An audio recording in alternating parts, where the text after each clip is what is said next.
Hi friends, இன்றைக்கி நம்ம இந்த வீடியோவில் பார்க்க போகிறது கோகோனட் பர்ஃபி எப்படி பண்ணலான்னு பார்க்கலாம். அதுக்கு ஒரு முழு தேங்காய் அடிச்சிருக்கேங்க. தேங்காய் ஃபஸ்ட் நம்ம உடச்சி எடுத்துக்கலாம். யாராவது சின்ன வயசில் அம்மா தேங்காய் உடைக்கும் போது கிளாஸோடி போய் நின்றுருக்கீங்களா தேங்காய் தண்ணி குடிக்கிறதுக்கு?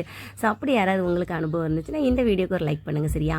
ஃபஸ்ட் நான் என்ன பண்ணிக்கிறேன், தேங்காயை நல்லா பூ போல் திருவி எடுத்துக்கிறேன். அதுக்கப்புறமா ஒரு பேனில் நான் ஒரு 200 கிராம் சுகர் எடுத்துக்கிறேன். சுகருக்கு ஒரு கிளாஸ் தண்ணி விட்டு இதை நல்லா கரைச்சி எடுத்துக்கலாம். அதுக்கப்புறம் ஒரு 2 ஏலக்காய் தட்டி விட்டுருக்கேன். நீங்கள் ஏலக்காய் பவுட்ரு பண்ணணுன்னா நீங்கள் கொஞ்சம் சுகர் கூடாலே நீங்கள் பவுட்ரு பண்ணி போட்டுக்கலாம். அதுக்கப்புறமா திருவி வச்சிருக்க தேங்காயும் சேர்த்து கலந்து விட்டுக்கலாம். அதுக்கப்புறமா நான் என்ன சேர்த்துக்கிறேன்னு பார்த்தீங்கன்னா, பொட்டுக்கடலை. நான் இன்றைக்கி ஒரு அரை கப் பொட்டுக்கடலை எடுத்து அதையும் பவுடர் பண்ணி இது கூட மிக்ஸ் பண்ணியிருக்கேன். இப்போ நம்ம நெய் சேர்த்துக்க போகிறோம். நம்ம நெய் கொஞ்சம் கொஞ்சமாக சேர்த்துக்கோங்க. உங்களுக்கு எந்த அளவுக்கு நெய் சேர்க்கணுமோ அந்தளவுக்கு பார்த்து நீங்கள் சேர்த்துக்கோங்க.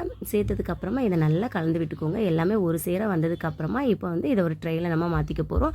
நீங்கள் ரவுண்டாக லட்டு மாதிரி கூட பிடிச்சிக்கலாம். அப்படி இல்லைன்னா இந்த மாதிரி ஒரு பட்டர் ஷீட் போட்ட ட்ரெயில் நம்ம மாற்றிட்டு நீங்கள் ஸ்கொயராக கட் பண்ணி எடுத்துக்கலாம். அப்புறம் நாங்கள் ரொம்ப டேஸ்டியாக இருக்கும். கண்டிப்பாக மறக்காமல் ட்ரை பண்ணி பாருங்கள். தேங்க்ஸ்.